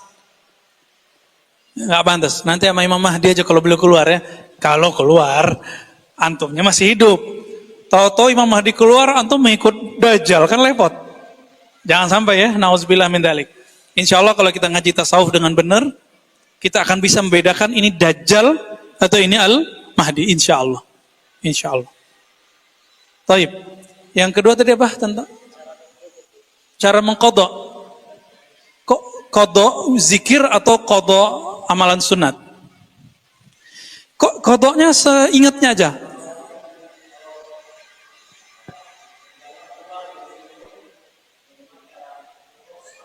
Syuyukh. Keluar dari torekot. Oke, baik. Taib. Kalau antum pernah keluar dari suatu majelis seorang syekh, dan antum tahu bahwa torekoh ini syekhnya benar, syekhnya wasil dan muwasil, dua. Jadi ada orang syekhnya wasil, dia sampai, tapi dia nggak bisa bawa orang sampai. Minimal kebagian yang dia peroleh. Kalau sudah ketemu syekh yang wasil, muwasil, ini yang disebut kamil, mukammil. Ideal, kalau kita artikan ideal. Dia pinter secara rohani dan bisa bikin orang pinter. Dia istiqomah, lalu bisa mendidik orang istiqomah. Kalau sudah ketemu, lalu antum keluar, istiqorah lagi. Istiqorah bukan sekali dua kali. Istiqorahnya kalau bisa 3 sampai 7 hari. Minta izin, minta kepada Allah. Ya Rob, apakah aku ke Syekh Fulan atau ke Syekh mana? Nanti antum dikasih tuh jalannya. Kadang-kadang dikasihnya lewat mimpi, kadang-kadang habis doa langsung muncul wajahnya dalam pikiran kita. Kadang-kadang orang yang dulu kita benci. Kadang-kadang teman kita sendiri. Ini repot. Kadang-kadang tetangga kita. Ini terjadi pada guru saya, Maulana Syekh Hasan Basri Jalil. Udah berguru kemana-mana, tahu-tahu semua persoalan dia nggak bisa dijawab kecuali seorang syekh. Tetangganya sendiri yang dia nggak anggap selama ini. Siapa yang ngasih tahu? Ayahnya, karena ayah beliau Syekh Jalil itu mursyid Naqsyabandiyah. Apa kata ayahnya? Kamu jauh-jauh ngaji, ku pindah kota, pindah daerah, tuh yang bisa jawab pertanyaanmu, Maulana Kanis namanya. Ya cuma nggak nyampe 1 kilo lah dari rumahnya, ketemu. Kadang-kadang gitu, jebakan Batman. Nah, kemampuan kita membuang ego, wah itu antum udah kebuka hijabnya langsung. Nih kita tahu nih, ini tetangga nih masa bisa bawa saya, ini temanku maka bisa bawa aku gitu ya. Bisa merendahkan itu, ini orang sudah mulai dibuka hijabnya oleh Allah Subhanahu wa Ta'ala.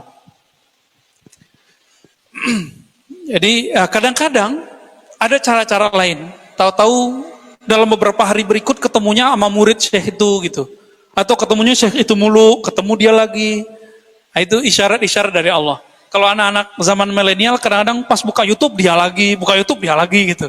Nah, itu biasanya isyarat ya. Isyarat, tapi jangan terlalu percaya. Istikharah lagi sampai mantap. Gitu caranya supaya kembali kepada majelisnya syuyukh.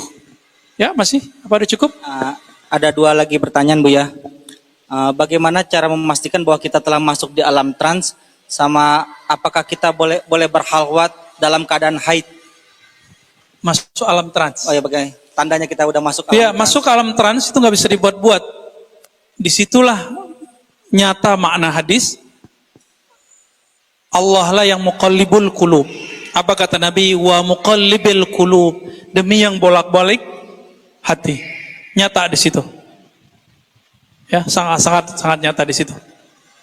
Jadi ketika antum masuk ke alam trans, alam antara sadar tidak sadar, cara kembalinya nanti Allah sendiri yang kembalikan.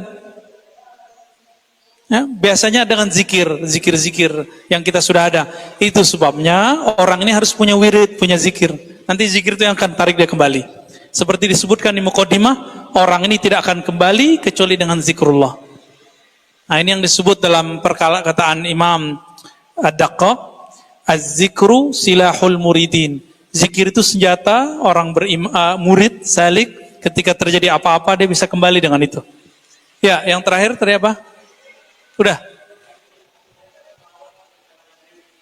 Berkhalwat. Oh iya, boleh. Berkhalwat boleh dalam keadaan apa saja, tapi tergantung nanti izin gurunya. Ini dalilnya adalah istri-istri Nabi beritikaf dalam keadaan haid, tapi mereka naruh tempat sesuatu. Karena dulu belum ada yang disebut mani' an suquti ma'il haid atau damil haid. Belum ada yang namanya pembalut ya. Nah, dulu mereka pakai tempat di masjid. Jadi boleh. Karena berkhalwat itu untuk kerjaan kolbu, jadi boleh. Baik. Kira-kira itu teman-teman, kita rehat dulu. Insyaallah setelah ini kita kajian Khatmul Aulia. Setelah berzikir, nanti kita lihat keadaannya, zikir Ratibul Haddad atau gimana ya. Supaya tempat ini kita ikut juga partisipasi dalam meneranginya. Bagusnya baca Ratibul Haddad ya. Walaupun di sini sudah ada khataman, kita juga baca ini untuk tambah berkah. Insya Allah nanti silakan dibuka filenya tentang Ratibul Haddad. Dan nanti ada Buya Asfi yang nyamar di belakang. Insya Allah kita akan kajian sampai Isya atau lebih sedikit ya. Wassallallahu ala Muhammad subhanakallahumma wa bihamdika asyhadu an la ilaha illa anta astaghfiruka wa atubu ilaik. Assalamualaikum warahmatullahi wabarakatuh.